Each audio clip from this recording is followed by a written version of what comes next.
Good day! Our video for today is about sum product. Ano nga bang sum product and paano siya gamitin or saan siya ginagamit? Sum product returns the sum of the products of corresponding ranges or arrays. So basically, ang gagawin ni sum product is i-multiply niya yung arrays na in-specify mo, and then after multiplying those arrays, saka naman niya isa-sum. So, hindi siya yung isasum muna yung parehong array and then saka i-multiply. Hindi. Ang sum product, what it does is to multiply your ranges by your rows. And on our example here, normally if you want to get the revenue or your total revenue for the list of your products is you will get yung profit, so yung price minus cost, and then ita times mo siya sa quantity. So, ayun yung magiging revenue mo. And what happens normally is that you will need to add one or two columns to get your profit and also to get the revenue. And sometimes, hindi mo naman din kailangan itong mga columns na to. Especially kapag masyado ng marami yung data mo. The more na merong kang formula or the more na meron kang additional rows, mas bibigat yung file mo. And that's when some product comes in. So just to give you an idea, for us to get the revenue, we will get the profit first. So that's price minus cost. And then yung revenue is profit times yung quantity. Or another way, para isang column lang is yung price times the quantity and then minus quantity times cost. And again, you will need to add one or two columns to do that. In this example, I was able to get the profit and I was able to get the revenue. And then to get the total revenue, of course, I need to sum all of the rows in the revenue column. And that's where we get 287,899 and 50.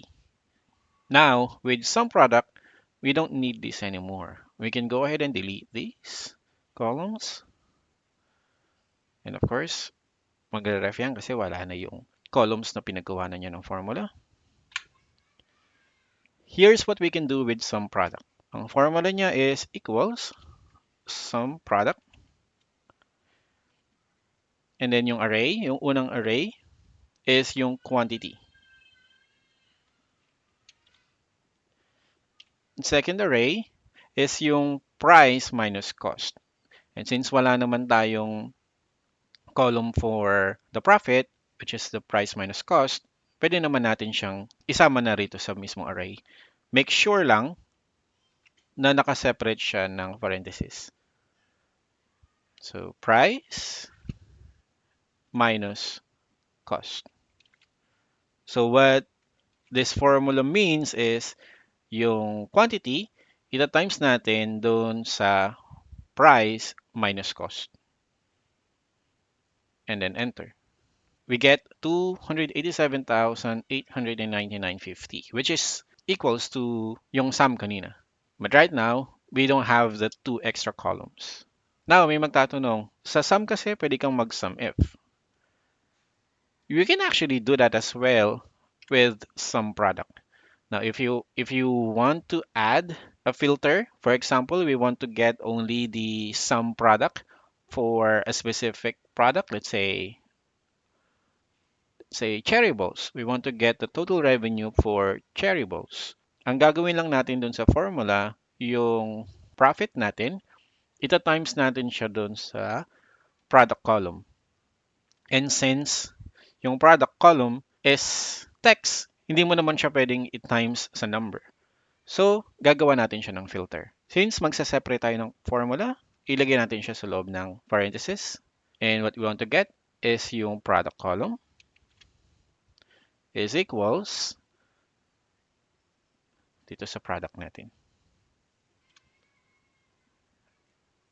times yung quantity. Because what will happen here, itong formula to, magpo-produce siya ng true or false na value. And then kapag tinimes natin siya sa number, yung true or false na yun, magko-convert siya to 1 or 0. Yung 1 is true and then 0 is false. And then i-close lang natin tong formula na to and then enter. And there you go. So we were able to get the total revenue for Cherryballs. That's 48,004. And then it's already dynamic. So whatever product that you choose, magpa-follow yung value. Now, if in case that you want to get the total cost and the total price, you can do the same. The formula will be, let's say this is for total cost equals some product, yung quantity, and then yung cost. Enter.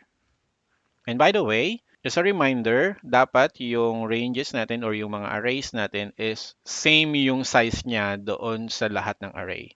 Example, here from C2 to C51, and then we times natin siya to D2 to D51. We cannot do D2 to D50 and whatnot kasi hindi na magiging valid yung range natin.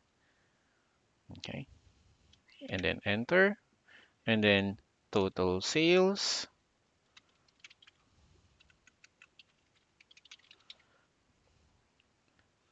is some product,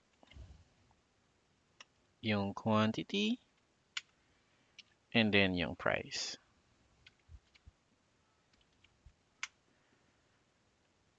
And kung gusto natin kunin yung total revenue, of course, i-minus lang natin yung sales doon sa cost. Change lang natin yung format nito to dollars. And there you go. I hope I was able to explain it properly. If you have questions, please comment on the video.